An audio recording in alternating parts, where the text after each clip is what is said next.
we enter into a time of meditation and prayer. I normally write a meditation, but today there is this poem that I want to share with you that is you. And it means a great deal to me that I get to share this with you. So I invite you to get comfortable in your seat, put your feet firmly on the ground, and turn inward with me now.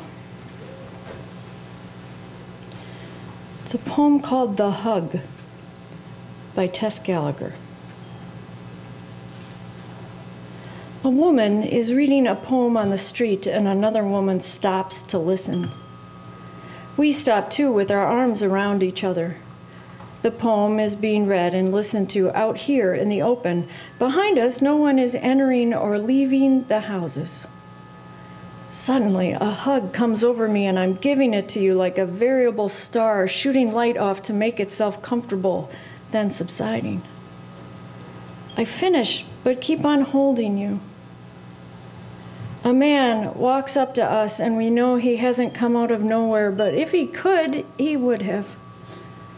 He looks homeless because of how he needs.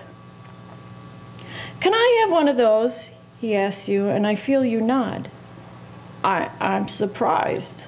Surprised you don't tell him how it is, that I'm yours, only yours, exclusive as a nose to its face. Love, that's what we're talking about. Love that nabs you with for me only and holds on. So I walk over to him and put my arms around him and try to hug him like I mean it.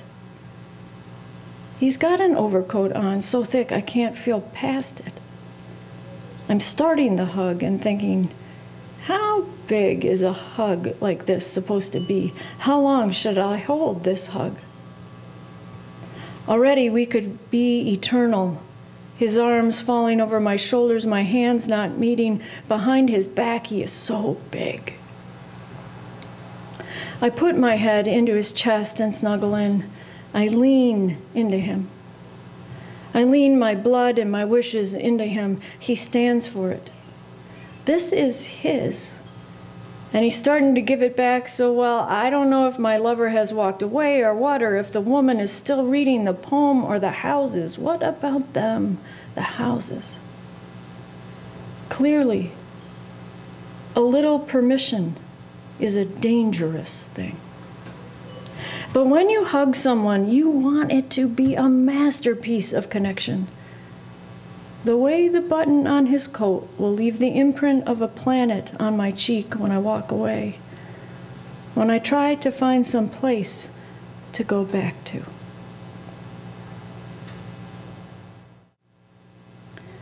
May the silence we have shared continue to hold and heal us all. Amen.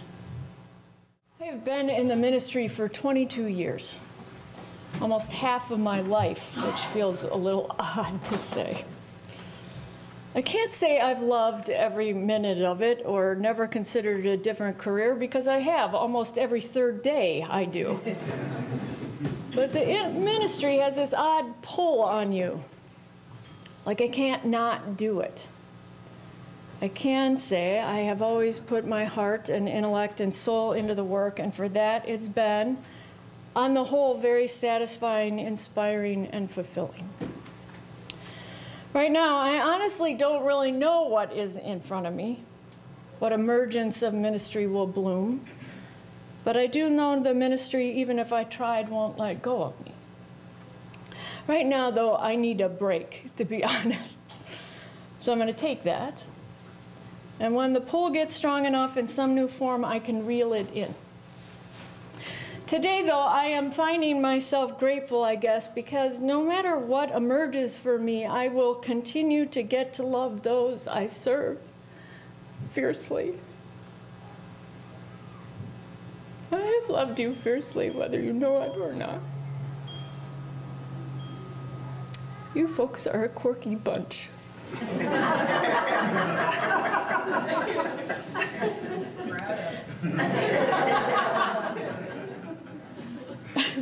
I mean that in quirky on the idiosyncratic side, the eccentric side, and well, I'm quirky too. I think that's why I love you. Most churches would move out of the country to be more prominent, more in the patterns of human traffic, if you will. Not you. You know who you are, what you love, what you value, what you need to do to keep a little bit of this glorious planet and its beauty at your fingertips. There's something profoundly assuring, rewarding about serving a group of people who don't have to figure out who they are at their best. You know. So today I want to say goodbye to you by reflecting on 3 things that you have reminded me of, or taught me, or put some double stick take on, because I will be bound to you in gratitude. 3 things I am grateful for all of you. Here goes. About 1.5 years ago, we all gathered in this room to work on the mission statement and the grounding kind of theological framework that served as the foundation for what was important to all of us, within, among, and beyond. There was no competition for one idea to trump another, or an attitude of presumption of intellect, or understanding that you all would yield to one single person. It was respectful and generous. It was you, the best of who you are as a congregation. The mission is to create spiritual connection by nourishing mindfulness, opening to life's gifts, and engaging the world through acts of love. I went home that day and I was so jazzed about that experience, so proud of you, so in awe of what you had just done. I raved about it over and over again to Scott. He basically was like, I heard enough, I get it. And it is in that mission statement that I take my 3 heartfelt gratitudes. So let me start with the within piece of the mission, nurturing mindfulness. In my experience, it's not mindfulness in the traditional sense that you have mastered here, but a mindfulness toward a tender heart, a kind disposition, a gentle spirit. I see this most in action actually after the service. You are masters of connection with one another. You remember one another's needs, one's worries, one's weight. And you are quick to offer consolation and a depth of presence this world is so woefully in need of. It also happens during the potluck. You are the consummate open table. As if it's the Seder meal and one seat is open for the guest, the visitor who may or may not show up, like Elijah the prophet. And no matter who it is, always know you will treat them with respect and a certain tenderness of being. A couple of years ago, I came across this poem, and I hold on to it like a love letter from my beloved. But it has come to represent all of you and the gift you offer the world, this community, and each other. It's by the Palestinian-American poet Naomi Shihab Nye. It's called Red Brocade. The Arabs used to say, when a stranger appears at your door, feed him for 3 days before asking who he is, where he's come from, where he's headed. That way, he'll have strength enough to answer. Or by then, you'll be such good friends, you don't care. Let's go back to that. Rice? Pine nuts? Here, take the red brocade pillow. My child will serve water to your horse. No, I was not busy when you came. I was not preparing to be busy. That's the armor everyone puts on to pretend they have a purpose in the world. I refuse to be claimed. Your plate is waiting. We will snip fresh mint into your tea. You've taught me that we don't need ever to put armor on, and that the mindfulness most needed takes care, It takes a sprig of tenderness, a shot of gentleness, a kindness that blossoms beyond its initial intent. That's the mindfulness that matters. Perhaps the only mindfulness that really matters in day-to-day practice. Thank you for that. The second piece of the mission, being open to life's gifts. Now, yes, you are open to beauty and grace and new truths. But again, the one that strikes me most about you is something a little unexpected because, you're quirky like that. By way of getting to what I'm talking about, I want to pull in some theological girth, though, first. Every day we are confronted with the choice of treating those in front of us as a person or as an it. As a person or as an it. Let me explain. I turned to Jewish theologian Martin Buber to get at this. Martin Buber claims that we have two ways of engaging others in the world. Buber contends that in modern society, our relationships with others are most often based in the it mode, in which the other is seen as a means to an end, not the end itself. Quite often, Buber contends other people are used by us versus known by us. Yes, we are relating to them, but in order to achieve something. Spiritually and psychologically, we relate to them more as a tool, a thing, more than a person with their own needs and their own story. Their value lies entirely in how they connect with our needs. They become, for us, an it. Now, Buber posits there is another way to relate to others in the world as thou, as a being within their own needs and story that I immediately recognize and respect as a different story than my own. This is a much messier and effortful relationship. It takes much more work. At a minimum level, I have to make room for a thou and her needs and negotiate our stories and competing aims. At a higher level, I have to care. Here's where this comes into who I see all of you to be. Often when we volunteer or give our time and effort, on the surface we say we are doing it to be of use. But inside all of us is this pesky little voice, whether we want to admit it or not. We're doing the work because it makes us feel like we are good people. The truth is, it's nice to feel affirmed that way. But it's also self-serving a little bit. It can get us into positions of seeing others as it, not as thou. And yet here, you folks hold up relationships as paramount. Scott and I yesterday on our porch were talking through what are all the values and things that we love about UUCC. So we had this list and we were taking some things off and adding other things. And one of the ones that just stayed there through the whole conversation was the church has the strength of opening to relationships as central to who you are. And I think, actually, if Martin Buber were sitting here among all of you, if he walked into a social justice effort, or if he saw your graciousness in action, he would be very proud. And he would point at that moment of I, thou, and say, that's God right there. That's God. What is happening between you, you can feel it and see the vibration. And of course, we'd all look to glimpse at what was happening, and the moment would go poop. But still, we knew it existed. You know viscerally what that vibration means and looks like. One of the best examples of this in action is reflected in this email that I got from one of you about 2 years ago.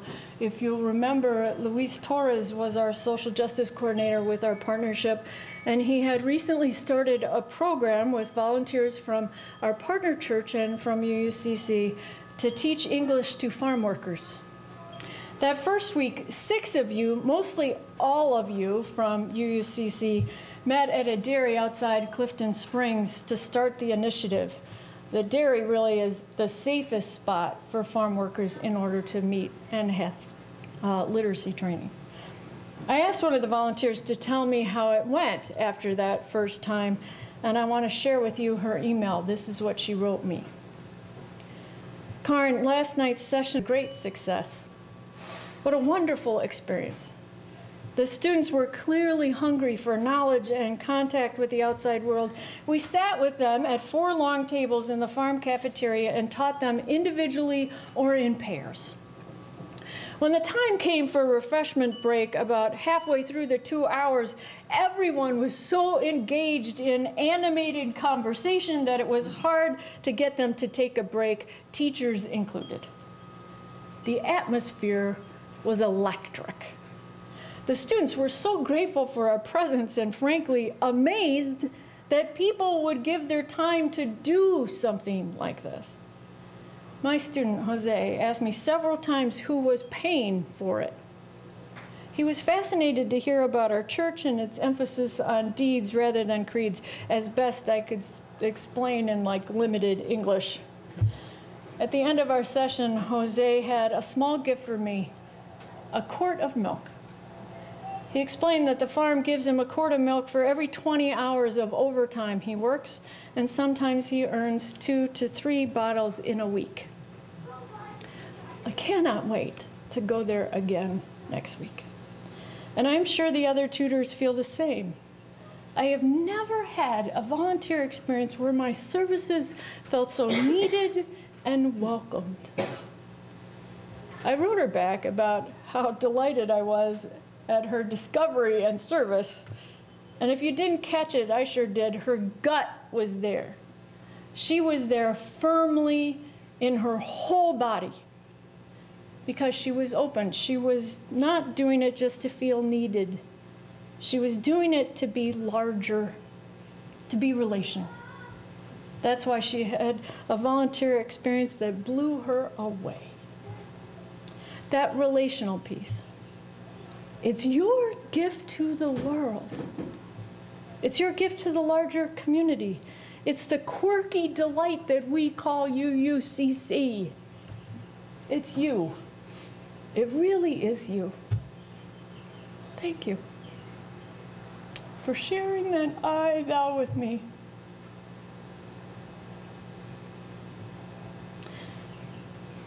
Finally, the last part of the mission, to engage the world through acts of love. If you go back to that workshop when we were working on the mission, those of you that were there,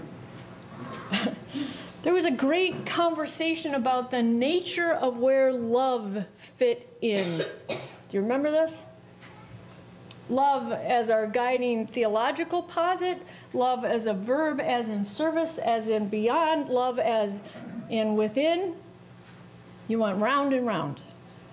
You were equally articulate and passionate about love in some form showing up in action.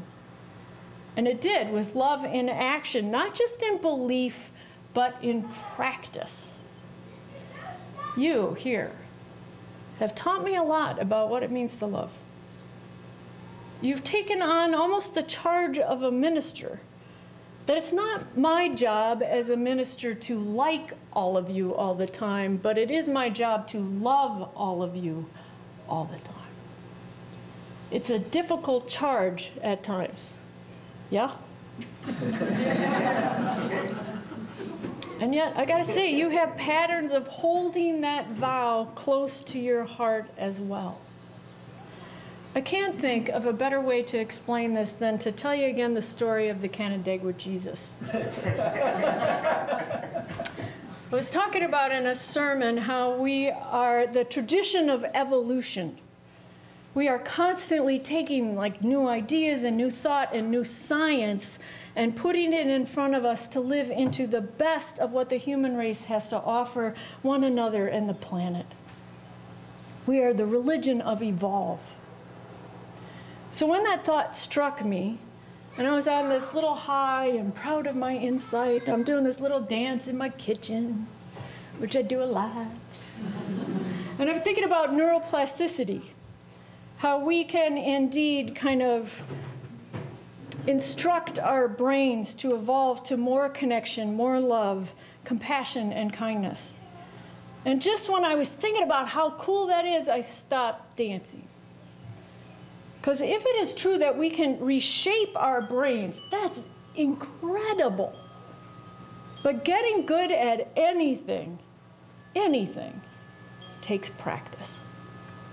Which means we need habits of love, we need a practice of gratitude, we need a discipline of empathy.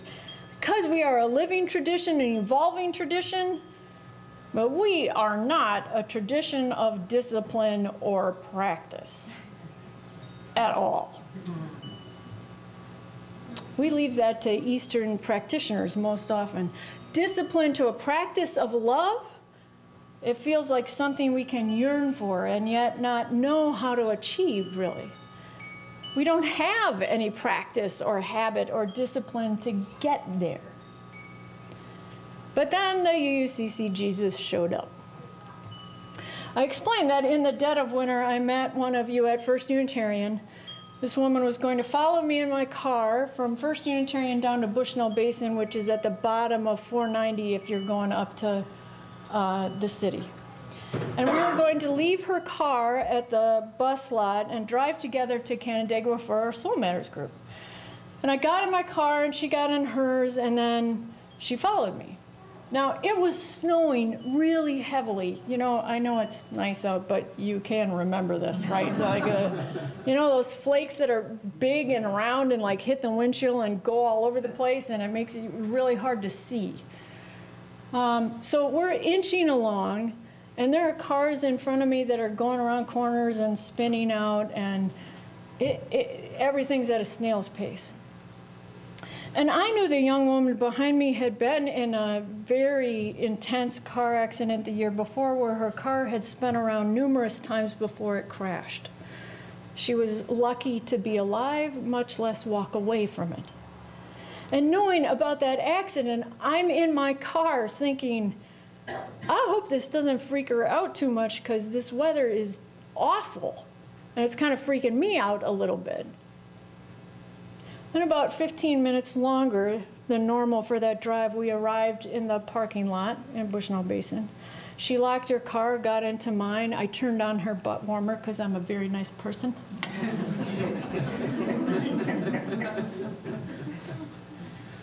And we started on our pilgrimage to Canandaigua. I pull out of the parking lot and she says to me, purely, honestly, almost earnestly, like she is known to be and is. She says, I just had the best experience of driving with the snow coming down and the night lights and people in slow motion. And I'm following someone I love, someone who gives my life value, meaning me.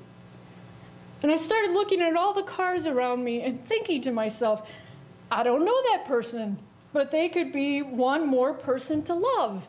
They could, right? One more person to love. So I just smiled at each car and sent them love. I'm going to totally admit this. I looked at her like, who the hell are you? Because holy cow, though, she meant it. It wasn't fake. And I thought, how transcendent to have that kind of opening in yourself that you can even think that there are people endlessly to love.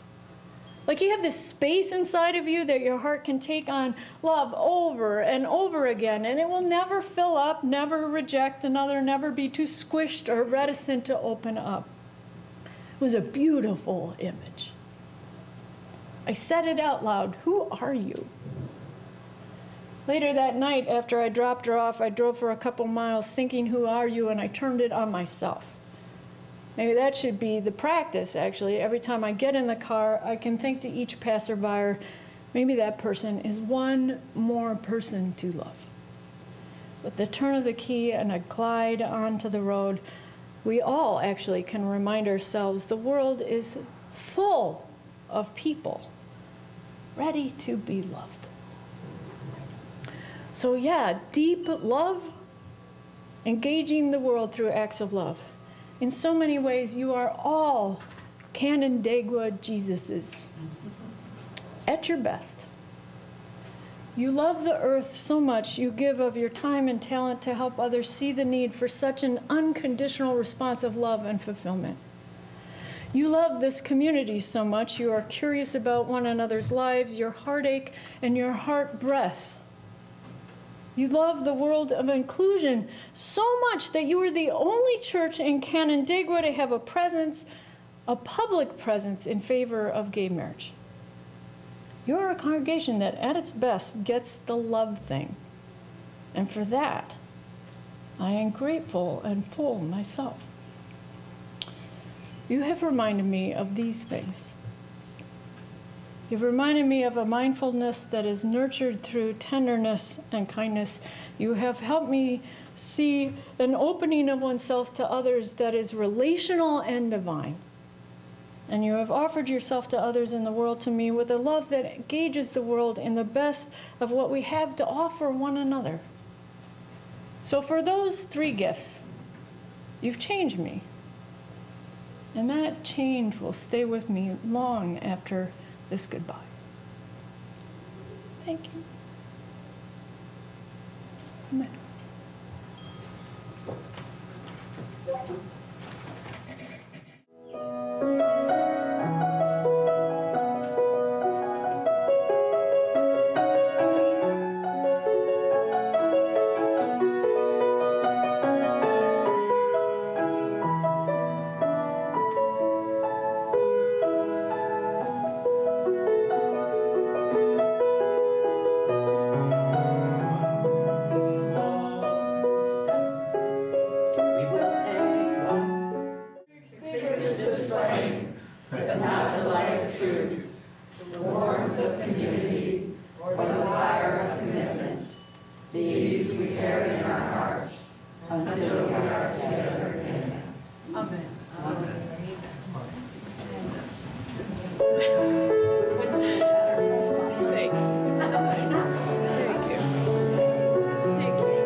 Join us for worship every Sunday at 10 a.m. at the Unitarian Universalist Church of Canandaigua, a welcoming congregation. We are located at 3024 Cooley Road, 4 miles west of South Main Street, Canandaigua, just north of the intersection with Routes 5 and 20. Look for the blue signs just before the turn. Your comments about this program or questions about the church are welcome at 585-396-1370 or at our website, www.canandaiguauu.org. Producer and editor, Daniel Brigham.